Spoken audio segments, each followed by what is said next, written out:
Mesdames et messieurs, bonsoir et bienvenue sur la radio municipale de Ziguinchor. Aujourd'hui, nous sommes à Périzac pour faire une émission avec les dirigeants de cet ASC. Comme vous le savez, l'ASC Périzac avait pris part aux phases nationales, mais malheureusement, cet ASC a été éliminé dès les quarts de finale, mais cet ASC a dignement représenté la région de Ziguinchor. Pour le moment, nous sommes avec le président de l'ASC Périzac qui va se présenter. Bonsoir. Le plaisir est partagé. Et bonjour Olivier, et nous remercions vivement la radio municipale de Ziguinchor pour s'être intéressé aux problèmes de Ziguinchor, à l'actualité de Ziguinchor et plus particulièrement aux actualités de l'ASC Périzac. Voilà, moi c'est Abdourahmane Kamara, je suis le président de l'ASC Périzac. Wow, Abdourahmane Kamara, dites-nous, quand est-ce que vous avez pris les rênes de cet ASC? Voilà, nous rendons grâce à Dieu pour nous avoir donné cette opportunité de parler de l'ASC Périzac. Et je crois que nous sommes en notre troisième mandat à la tête de cette structure. Et ça montre toute la confiance que les populations de Périzac portent en notre modeste personne. Parce que nous sommes un groupe de jeunes décidés à faire émettre le football au niveau de Périzac, en particulier et plus généralement au niveau de Ziguinchor. Donc nous y travaillons, ce qui nous a valu cette participation aux phases nationales de Thiès, qui malheureusement on a été éliminé en quart de finale, comme vous l'avez si bien dit. Wow, vous avez représenté dignement la région de Ziguinchor, mais avant de revenir sur ça, est-ce qu'avant de devenir dirigeant, vous étiez joueur à Périzac? Oui, absolument, absolument. Je crois que ce serait un peu difficile de parler de soi, parce que il nous faut une très grande modestie, parce que tout ce que nous avons eu, ce n'est pas notre mérite. Je crois que Dieu a placé certains avantages sur notre route et il s'agissait seulement de s'abaisser pour les ramasser. Donc, mais on a été joueur en catégorie cadette. On a été joueur en catégorie senior. On a été entraîneur au niveau de l'équipe cadette. On a été entraîneur adjoint au niveau de l'équipe senior. On a été secrétaire général adjoint. On a été secrétaire général. Donc, je crois que c'est le palmarès qu'on peut dire de nous modestement. Maintenant, pour permettre à la population de découvrir cet ASC, est-ce que vous pouvez revenir sur les différentes compétitions que vous avez participé dans le passé, les trophées que vous avez remportés? Quand même, c'est important. Bon, nous avons participé à toutes les compétitions au niveau local. Donc au niveau zonal, il n'y a pas une année où on a désisté, on a participé à toutes les compétitions zonales. Nous avons été en phase départementale, nous avons été en phase régionale et tout dernièrement, nous avons été en phase nationale. Donc malheureusement, puisque comme on le dit, l'homme propose, Dieu dispose. Ce n'est pas le talent qui manque à Ziguinchor, ce n'est pas à Périzac, ce ne sont pas la qualité des dirigeants qui laissaient à désirer, c'est seulement la volonté divine. Et du point de vue footballistique, je crois que tout Ziguinchor est d'accord que Périzac présente une très belle équipe, mais malheureusement Dieu en a décidé autrement et que la seule année où on a pris une coupe en catégorie senior, c'était en 2018 où l'ASC Périzac a été vainqueur au niveau de la coupe zonale et nous avons été en phase régionale, en phase départementale, en phase régionale et je crois que c'est ce qui a valu notre participation à cette dernière édition des phases nationales de Thiès 2021. Donc nous rendons grâce à Dieu parce que en fait le football, il n'y a pas une logique. Il n'y a pas une logique mathématique comme le seraient les mathématiques ou les sciences juridiques. Ce qui se passe, c'est qu'il y a toujours la main de Dieu sur le victorieux ou sur celui qui a perdu le match. Donc je crois que toutes les participations ont été bénéfiques parce que ça nous a permis de gagner en expérience, mais ça nous a permis également de gagner en autorité, ça nous a permis également de faire connaître l'ASC Périzac, qui, je le rappelle, est issu de la fusion de deux ASC, parce qu'auparavant il y avait l'ASC Silinka à Ziguinchor, mais pour des querelles de positionnement et autres, un certain groupe a voulu créer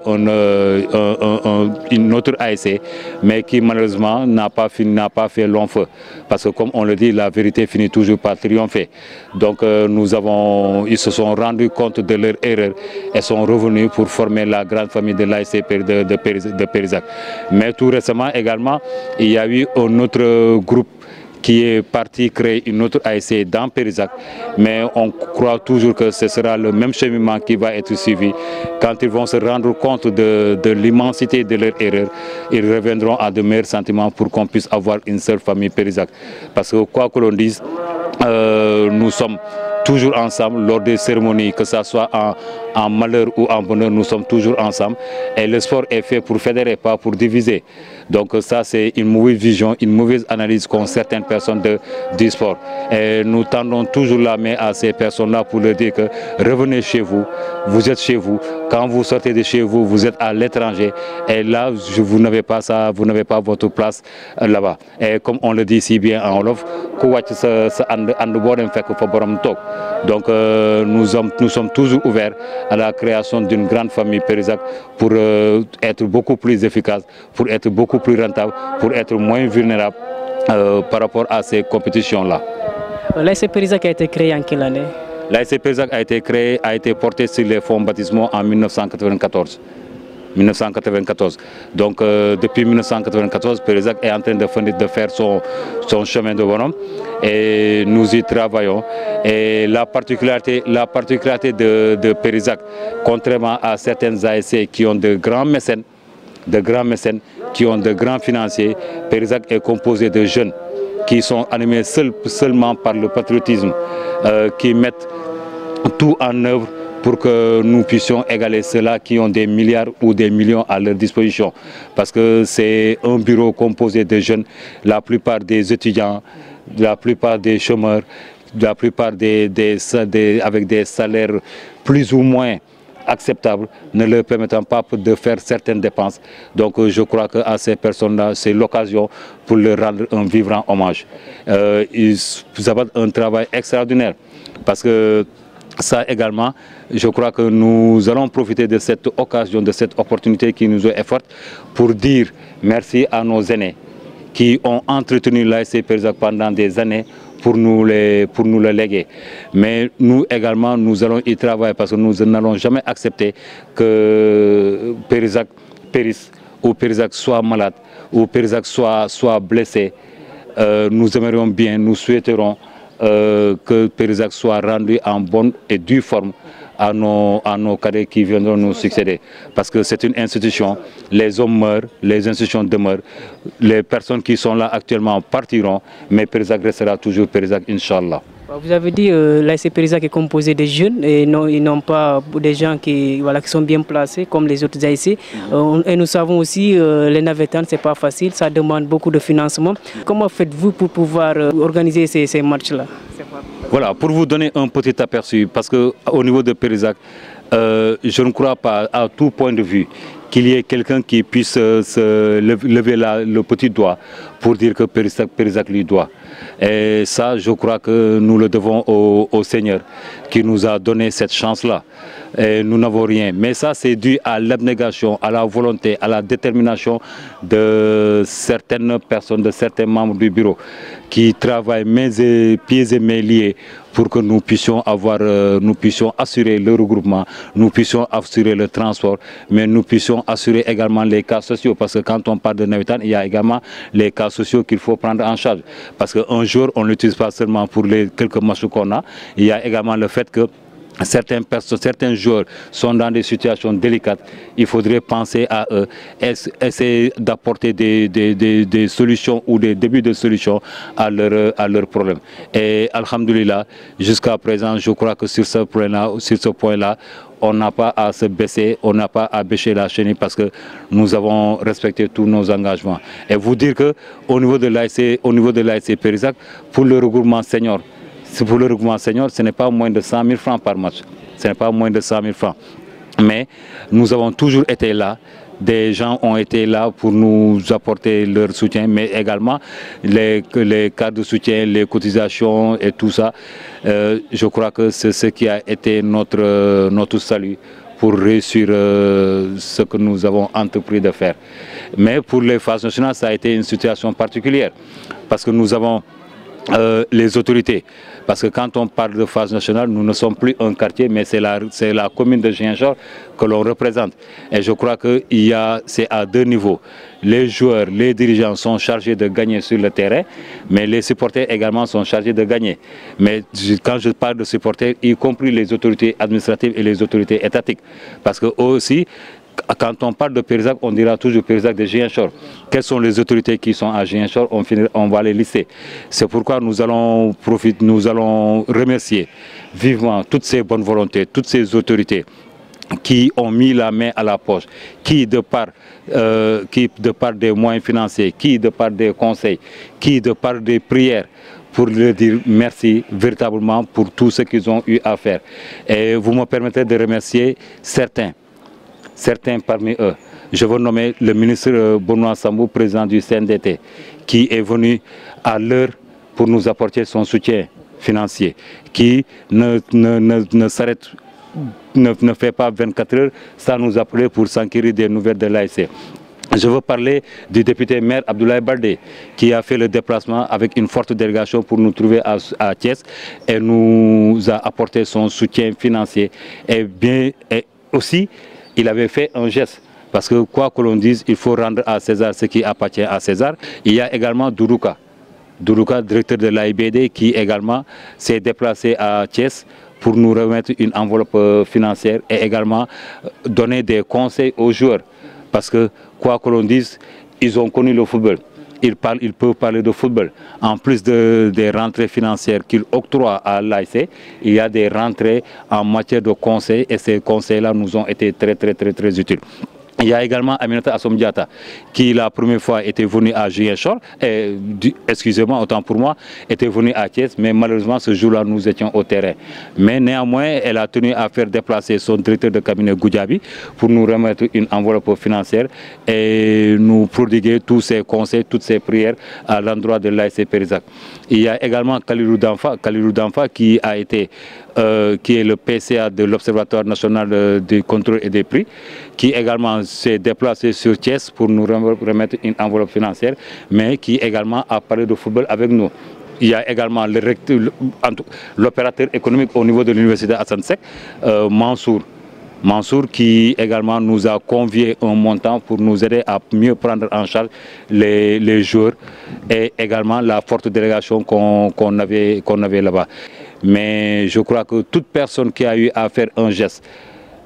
va rester gravée dans la mémoire des Périzacois et des Ziguinchorois parce que c'est notre première participation. À part le soutien de ces autorités, au niveau du quartier, comment vous avez eu à faire pour rallier Thiès? Bon, c'est des tracasseries, ça n'a pas été chose facile. Mais dans l'histoire des phases nationales, aucune équipe de Ziguinchor n'a eu à désister une seule fois pour faute de moyens. Je crois que l'histoire ne devrait pas commencer par nous. Il fallait faire les pieds et mains pour que nous puissions y aller. Ça a été dans des conditions extrêmement difficiles, mais par la suite, je crois que les portes se sont ouvertes à nous et nous sommes allés à Thiès. Maintenant, vous connaissez la banlieue à Ziguinchor. Le travail, l'emploi, ce n'est pas tout à fait ça, à Périzak encore moins, mais des bonnes volontés se sont manifestées à travers les relations pour nous aider à trouver le transport. Et c'est pourquoi je remercie également le président de la gare routière de Ziguinchor, Pabis Touré, qui également nous a facilité ce transport-là, à l'aller comme au retour. Finalement, on a été. Et on n'a pas fait du Pierre de Coubertin, c'est-à-dire l'essentiel est de participer. Nous avons essayé de défendre tant bien que mal les couleurs de Ziguinchor, les couleurs de Périzak. Une fois à Thiès, on sait que ce n'est pas facile. Vous avez quitté Ziguinchor pour aller jouer au nord. Est-ce que vous n'avez pas eu des difficultés? Oui, des difficultés, il ne peut pas en manquer. Parce que les difficultés vont de pair avec la vie de l'individu. Ça, nous nous attendions parce que comme on le dit, gouverner, c'est prévoir. Nous nous sommes préparés en conséquence parce que d'abord il y a la prise en charge de 70 personnes qu'il faut prendre en charge petit déjeuner, dîner pendant 14 jours. Parce qu'on s'est arrêté à 14 jours. À 14 jours, ça nécessitait beaucoup de moyens. Donc, grâce à l'appui de ces partenaires, de ces autorités, nous en sommes tirés. Au plan logement également, je crois que l'ONCAV, dans sa culture d'organisation, a mis à notre disposition un établissement.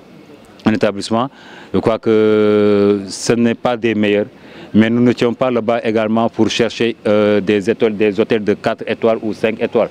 Ce que nous cherchons, c'est là où être pour se concentrer sur ce qui nous attendait par rapport à notre objectif. Donc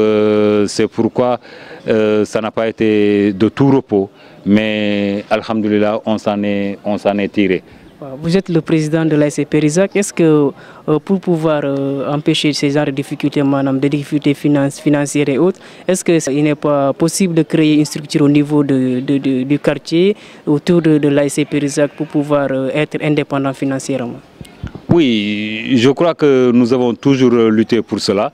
Ça a été notre objectif parce que, comme on le dit en Wolof, alors donc nous avons toujours évité cela, mais malheureusement, il y a des conditions qui ne dépendent pas de nous. Il y a ces situations qui dépassent le cadre de l'ASC Périzac. On ne peut que se plier à la volonté divine et à la volonté de certaines autorités.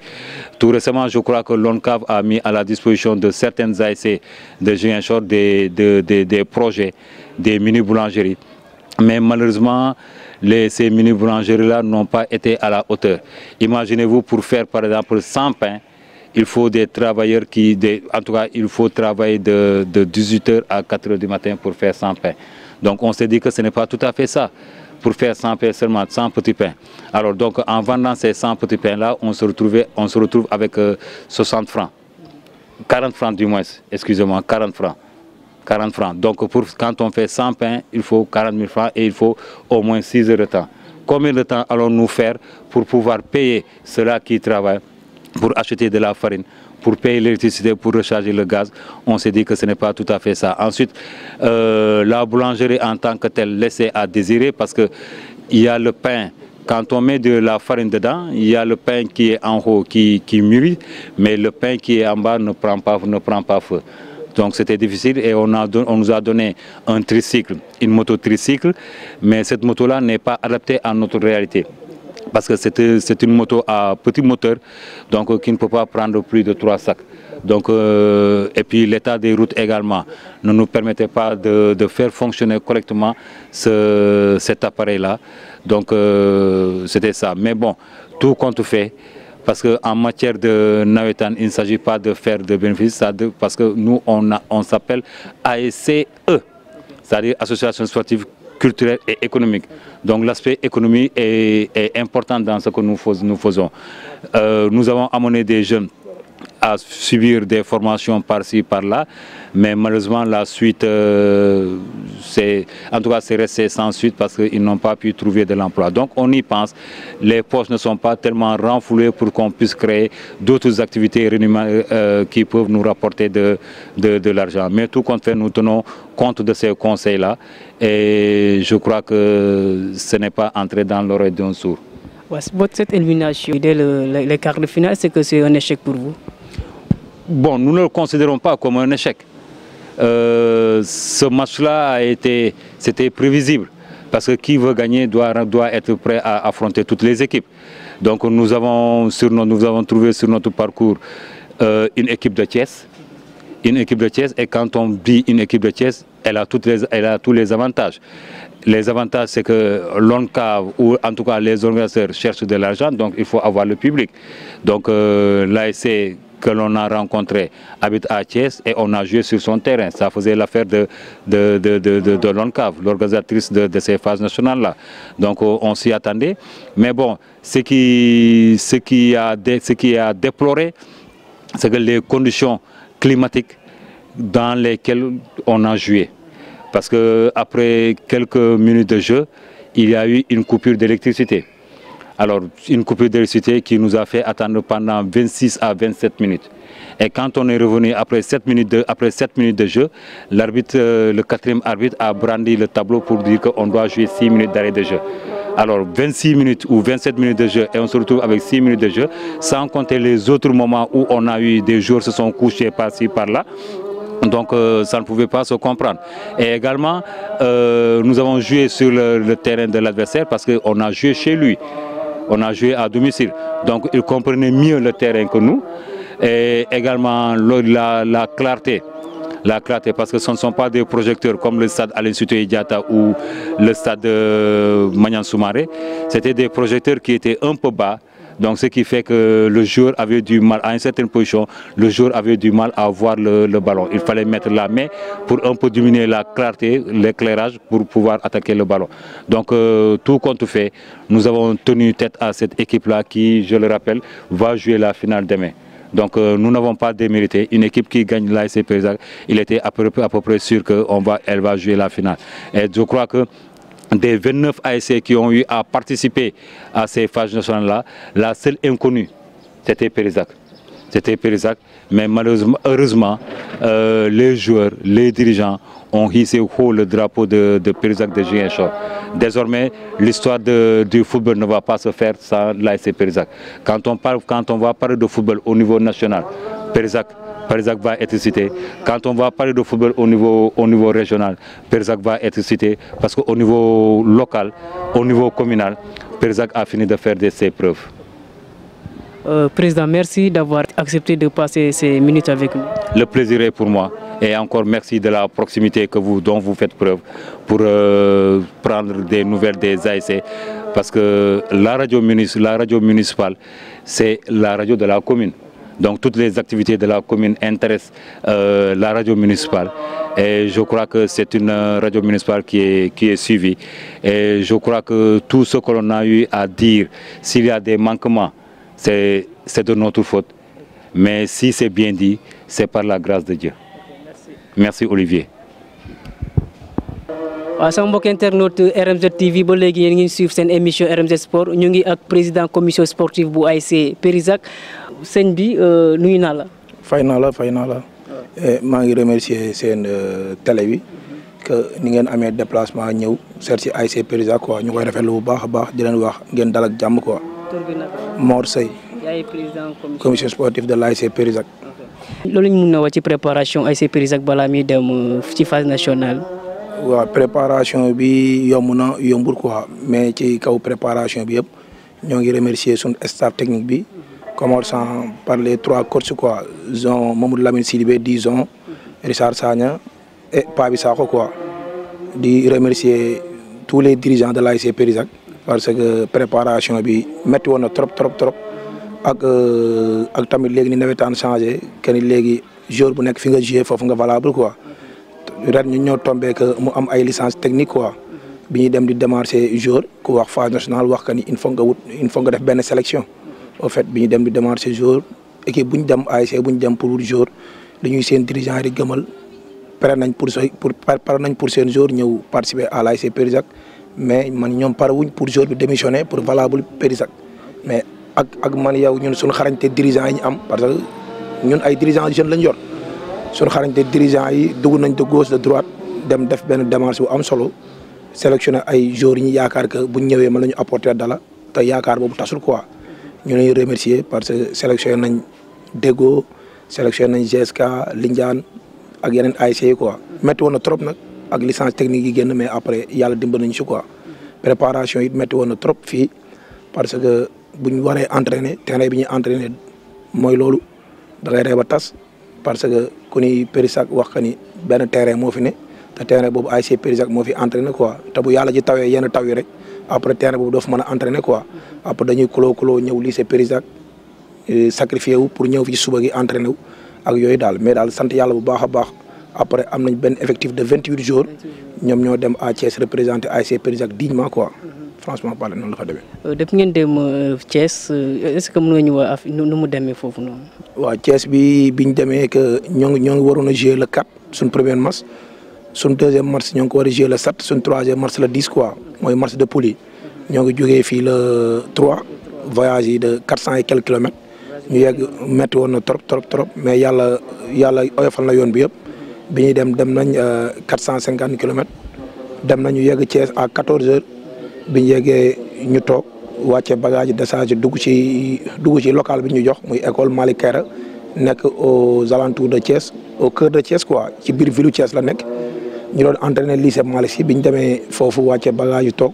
18 heures jour yi ñu yóbbu sax ñoom ñooñu ko gën a gëm au fait dañoo yegg 18 heures war a jouer le lendemain jour yi ni ñoom dañuy def benn déplacement dem au lycée Malick Sy sol seen loisir dem dugg ci dëkk bi daw benn 30 minutes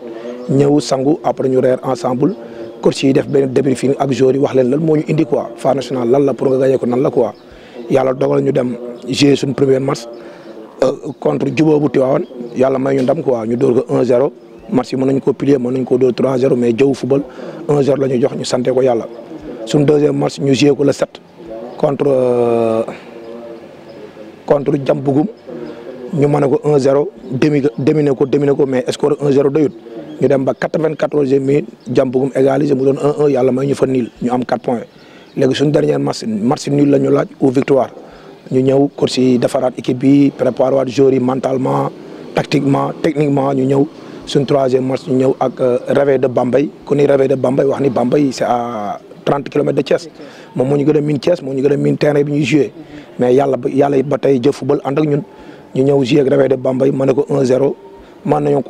nañu ko dóor 4-0 3-0 sax mais il suffit que nul la ñu laaj wala victoire am nañ 1-0 buñ ñu la dañuy qualifié kon jarut ñuy forcé te dañoo war a préparer suñu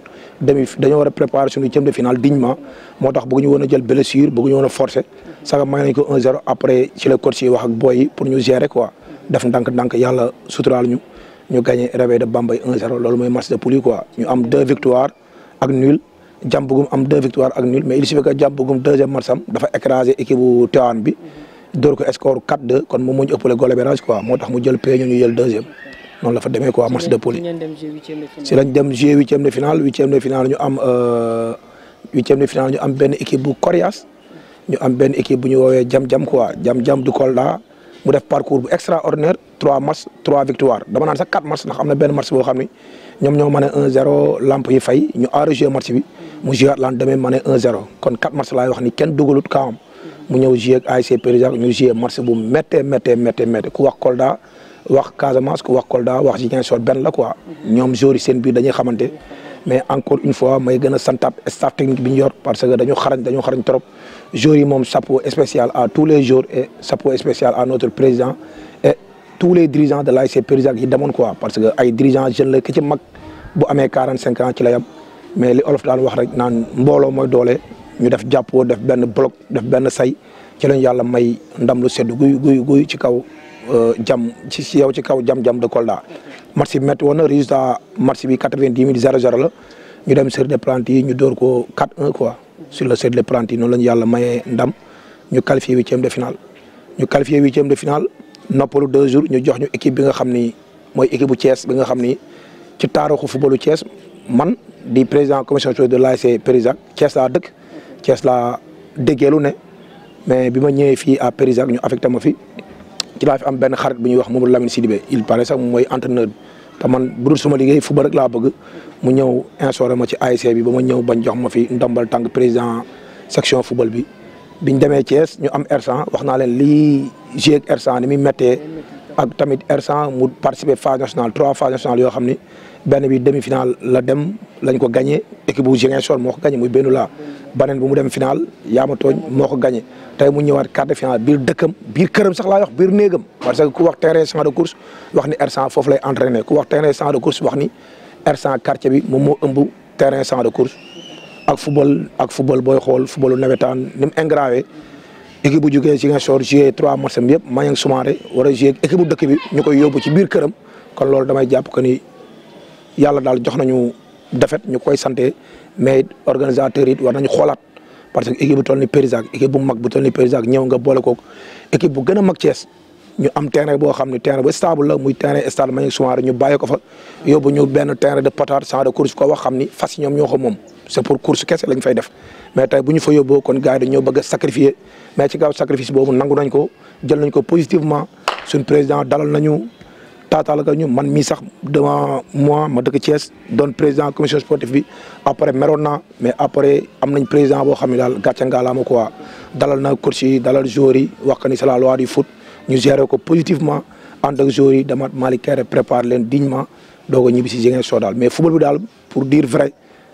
organisateur ONCAV war nañu xoolaat quoi parce que R100 booy wax équipe yi gën a mag Thiès R100 la Medina Fall Diamaguène. kon yow pour yow match war ñu ko jouer Thiès dañ ko nar a délocaliser ci benn stade. waaw moom mooy stade bi ñu ko war a délocaliser moom mooy stade bi nga xam ni fa lay ñëpp di jouer mooy stade Maniang Soumaré seen tigu bees sax moo fa ne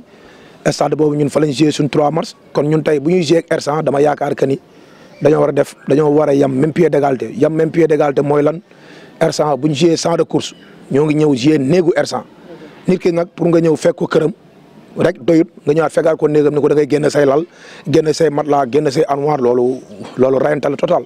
mais yàlla dimbala ñu sax ba gis nañ bii bi ni mu duggee après ñu coupé courant bi fay courant bi 25 minutes boo xam ne gis ñu suñ booy pertaat suuf la ñëwaat toogaat foofu seddaat tuuti man sax man rek bu doonoon man sax du joué waat mais xam nga ñun yàlla daf ñoo dogal ñu yor benn staff technique boo xam ni dañoo jéggi dayoo dañoo xam football ay connaisseur lañ ci la ba pare dal tey te Périssac ko xam doo ko xamee ci violence Périssac boo fi ñëwee dañ lay dalal dañ lay taatagal gars yi non nañ joué rek tel nu affaire yi dem atmosphère bi nu mu demee rek nañ joué gars yi fay lamp yi 25 minutes ñu ñëwaat joué suñ côté camp biñ nekkee benn lampe lañ fa taal après ñu ñëwaat kaas ñu indi ñu deuxième lampe bi ñu ñëw joué pour sauver tournoi bi ñu ñëw deuxième mi-temps bi demi camp R100 mais jëf football antoog ñun mënuñu dugal am nañ fa ay temps d'occasion mais yàlla bañ quoi noonu la ñu R100 gagné 1-0 quoi ñu koy santé yàlla di jël défaite bi positivement di wax que ni nag sagam suñ première participation la xëy na beneen jël nañ si expérience te bii nii niñ ko gisee nii même Ziguinchor gi ñu dëkk sax am na ñu ni woon Périssac bu demee match de poule 3 match 3 défaite lay am mais ñooñu après ñoom ñooy woote sax président bi di ko féliciter di ko remercier parce que gis nañ ni xam nañu parce que dañoo joué fii 8 grands ñu joué fii ci 6 matchs xam nga 7 matchs 8 grands yi ak tournoi de l'amitié bu fi amoon fii pour am jambe tournoi de l'amitié bi sax ñun ñoo dem ba final ci la ñu éliminé ñu joué 8 grands yi 2 bi lañ dugal ku nekk di wax par ci par ça Périssac équipe bi est-ce que équipe bu phase nationale la mais ñun boobu yëpp ñoo ngi denc suñu ossature coach yi def liggéey bu gën a am maanaa di gën a taataan booy di gën leen wax football lan la di leen gën a may moral di leen galvaniser biñ demee Thiès ñu wane fa beneen xar kanam bu yem woon nag bi ñu wane woon Ziguinchor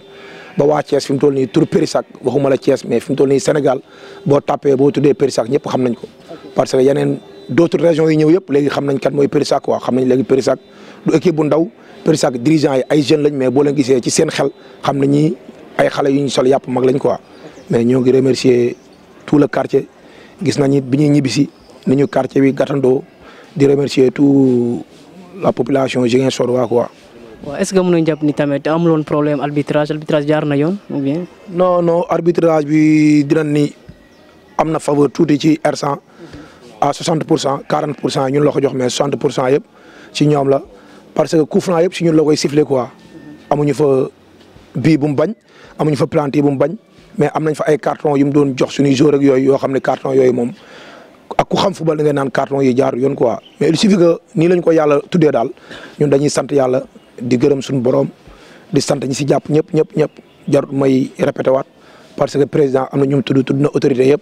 mais man il faut que ma yokk ci tuuti que ni il faut que ñu sant ñaari ñi si jàpp quoi. am na benn grande commerçant bu fi nekk bu ñu woowee Khalifa Wade jàpp na ci lépp lu ñu mës a def jàpp na ci Khadim opérateur économique moom mooy directeur 3 du Sud jàpp na ci Eso Badji jàpp na ci grand Toto benn grand bu dëkk Déggo jàpp na ci. Daouda Laaf aussi jàpp na ci ak suñ dirigeants yi suñ colo yi ñuy def suñ cotisation yi suñ maire yi suñ notable quartier yi ñoo ngi leen di sant di leen gërëm quoi franchement par noonu la fa. est-ce que mën nañu jàpp ni tamit voyage bi est-ce que joué wul ci forme physique joueur yi. non forme physique joueur yi joué wuñ ci parce que tey bu fekkoon que ni phase nationale yi am na ay agents yi fa ñëw am ay sélections yi fa ñëw par force doonoon suma équipe ñoom laay jay wala doon suma équipe laay favoriser mais par force booy dinañ am contact ci club bi parce que ku fa ñëw booy ni ñu doon footballé booy dañ doon jouer 200 à l'heure li coach yi def ci ñoom tari nañ ko les staff technique bi def ci ñoom tari nañ ko ñoom li nekk seen yaram yëpp joxe nañ ko ba mu jeex. boo xoolee terrain champ de course terrain boobu ku dëkk Thiès xam nga ni foofu fas yi rek ñoo fay daw defoon nañ fa gazon mais fas yi sax waa champ de course dañuy ñoom fii doonu terrain football terrain pour fas yi la moo tax dañoo bàyyi fas yi dugg fa ba lekk gazon bi yëpp moo tax léegi terrain bu suuf la quoi kon terrain boobu la ñuy yóbbu bu ñu yóbboo foofu dañu bëgg a sacrifier mais sacrifier nañu mais dañ koy nangu saxam dem nañ ci jàmm ñëw ci jàmm ñoo ngi koy sante suñu borom quoi mais carence physique du ma ni carence physique am na fa quoi parce que booy joué nañu au fond def nañ lépp lu ñu war a def quoi mais yàlla moo ne woon quart de finale la ñuy éliminé ñoo ngi koy sant di ko si gërëm quoi. est-ce que amuloon tamit manque d'expérience yeneen joueurs yi parce que pour yeneen tamit première fois la ñu dem jouer phase nationale. waaw am na si ñoo xam ne ci yenn joueurs yi booy jël majorité bi ñu si bëri joué nañ phase nationale mais booy xool yenn joueurs yi c'est la première fois ñu dem phase nationale parce que boo xoolee suñu vice capitaine de l'équipe muy Djibi Dramé mooy capitaine Zik Inter yaama tooñ bi muy dem phase nationale moom lañ ko joxoon te kuy wax Djibi produit ASC Périsac la fi lay joué Benjamin minime cadet senior fi la déggee daali quoi yaama tooñ bii tamit bi dugal final muy deuxième bii bi Djibi moo leen ko dugalal première bii bi ku ko dugal suñ joueur ASC Périsac la muy Ibrahima Soriba kon tey ku ni bu ñuy wax expérience dëgg la am na ci joueurs yoo xam ne c'est la première fois ñu dem te ñun suñu joueurs yi booy xool même wàccee sax man dañ ma doon balak naan ma yow fii kare nga fi indi quoi parce que joueurs yi Périsac booy xool ay joueurs yu ndaw lañ quoi mais ndaw nañ trop mais booy xool talent bi ñu yor man dama naan amul benn équipe bu ko yor fii à Ziguinchor quoi mais it booy xool en même temps it football doole baax na ci quoi mais doole bi gën a bari ñu koy soxla ci football ci bëri lañ ko soxlaa quoi comme ay ñoom Balla Gaye ñoom Bombardier ñoom Mour Anta parce que football laaju doole laaj na nag tuuti jambe physiquement nga taxaw mentalement nga fort ak yooyu da ciy baax mais doole bu bari soxluñ ko ci football quoi loolu la en grosso modo. waaw ñu ngi lay jaajëfal bu baax a baax. merci man it maa ngi leen di jaajëfal di wax seen télé bi yàlla nañu def jàmm ba ni ñuy déggee TFM ni ñuy déggee Sen TV ni ñuy déggee 2STV ni ñuy déggee RTS ñu leen koy déggee quoi parce que yéen a def liggéey bu am solo ci région Ziguinchor ñu ngi leen di sant di leen gërëm di gërëm sa caméraman bi man ak moom xamante nañ bu baax a baax mais liggéey bi ngay def am na solo daal ñu ngi leen di sant di leen gërëm di leen wax ni yàlla bu mu yam fii quoi ren nag dañoo am objectif ñëwaat ñibbisi nañ ci jàmm dañuy may booy repos lundi ou mardi coach yi joxe seen benn aval pour ñu tàmbali suñu entraînement parce que ren zonal dañ ko bëgg a jël parce que zonal defe naa ne depuis 2018 lañ ko jël ñu noppalu 2019 bàyyi ko gars yi mu tourné waat ñoom ñu jëlaat ko 2020 idem nawetaan amul 2021 bi nag suñu 2021 la parce que c'est la première fois ñu participer phase nationale dem nañ ñëw am nañ expérience ci phase nationale léegi nag zonal bi nga xam ne moom ngay préparé waat pour demaat phase nationale kon daal ñuy wax que ni waa Ziguinchor zone 2 bi ñu bokk nañ ñu pare nañ xam ni Périsac ñoo ngi ñëw dal seen kaw quoi duñ may dara te lu ñu nit may dinañ ko jël. donc ren seen objectif mooy jël phase zonale ren suñu objectif étape par étape lañ koy jël premier objectif yi moom mooy jël phase zonale quoi parce que 2018 lañ ko jël bàyyi ko gars yi pour ñu souffler tuuti may leen ñoom ñu jël seen wàll mais gis nañ ni may bi moo bëgg ëpp parce que 2019 jox na leen ko ñu naan Périsac da koo tàndoon da koo lii léegi nag lépp ma leen di lancer défi que ni lépp dina leer ci 2021 bi parce que liñ naan gaynde mer la fanaanoo te suñ président ko gis ak yére olofam bi xam ne ren ji mer la fanaanoo quoi te nim ñëwee bleu blanc bi rek nga xam ne mer la fanaanoo quoi kon daal ren daal nañu Ziguinchor xaar nañu zone 2 xaar du leen may dara te lu ñu nit may dinañ ko jël quoi ñu leen di féliciter di leen remercier parce que interview bi am na solo trop quoi jaajëf merci beaucoup. waaw sama mbokk internet RMZ TV ba léegi ni ngi suivre seen émission RMZ Sport ñu ngi ak entraîneur bu ASC Périsac sëñ bi ñuy naa la. fay naa la sëñ bi. waaw ñu sa tur. sama tur Mamadou Lamine Sidibé la waaye Jean lañ may wax fii quoi Jean. waaw entraîneur Périsac waaw. dem ngeen phase nationale Thiès en tant qu'entraîneur wàññi nu mu demee. waaw vraiment bon avant may wax loolu damay wax balaa ñuy génn d'abord Ziguinchor lu ñu fi jotoon def comme préparation parce que bon préparation bu ñu defoon bon on avait la chance ñu organiser woon fii quoi 8 grands yi xam nga 16 grands sa laa ko wax quoi ñu bokkoon ci quoi mais bon préparation mu nekkoon préparation bi nga xamante ne boo xoolee si wax yi président commission sport jotoon na ci wax loolu quoi maanaam préparation bu métti lañ fi defoon boo xoolee sa Ziguinchor waay yu bëri amuñu woon confiance ci équipe bi parce que la preuve bon 8 grands yi jotoon nañ ci bokk mais xaw ma demi-finale lañ mujj génn te nuñ ci daan demee sax on avait dañ amoon ay problèmes yi nga xamante ne bon suñu joueurs yëpp ne ko ñëw complet ñuy joué ay matchs yi nga xamante ne vraiment bon ñu na am na ñu daan ne carrément du football ASC Périsac mais yàlla dogal comme préparation la ñu wax mais ñu bëri xamuñoo ni que préparation la ñu daan dem di dugal équipe façon mu ne jour façon mu ne ñu koy dugal ba ñu sax en personne ñu dem ba xam mooy obstacle bi nga xam ne moom la ñu war a yóbbu en face mais vraiment bon bi ñu fi jógee confiance ñàkkoon na fi trop daal mais bu yàlla dogoon yeggee Thiès ñun staff technique bi ñu ñett la boo xoolee ñëpp ay jeunes lañu moom maa fa mag sax ñoom boo xoolee ñu fa nekk samay ñaar petit frère ñaa fa nekkal keneen ki Richard Sagna la keneen ki Pa bi Sakho ñoom laa fa nekkaloon mais vraiment bu ñu fa demee ñu defoon liggéey bi nga xamante ne foofu tamit bon ñu dem ba gis lii mooy suñu équipe bi nga xamante ne moom la ñu war a di yóbbaale yàlla dogal ñu trouvé équipe bu baax a baax bi nga xamante ne les gosses aussi tamit ñu nekkoon ay boy yoo xamante ne c'est des guerriers parce que tamit fii dafa métti woon quoi ren ci Ziguinchor pratiquement boo xoolee amul phare national bu gën a métti ni si waa Ziguinchor ren la gën a am quoi parce que li tax loolu bon nu licence numérisée yi amee la da ngay dem ci ASC nga soxla fa joueur pour jël ko mu métti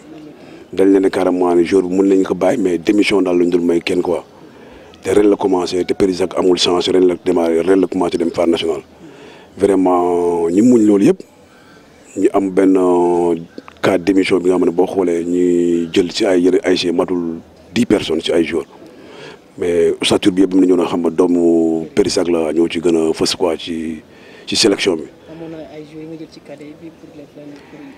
ñu yëg senior. non cadet montant bon moom vraiment amuloon quoi parce que bon dañ ne woon